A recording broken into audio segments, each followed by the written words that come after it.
श्री स्वामी समर्थ.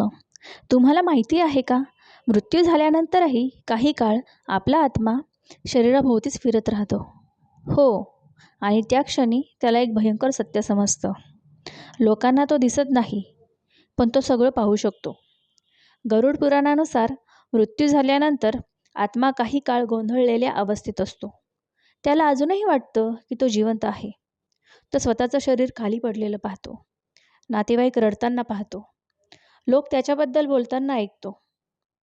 तो ओरडून सांगण्याचा प्रयत्न करतो, मी इथेच आहे, मी मेलेला नाही.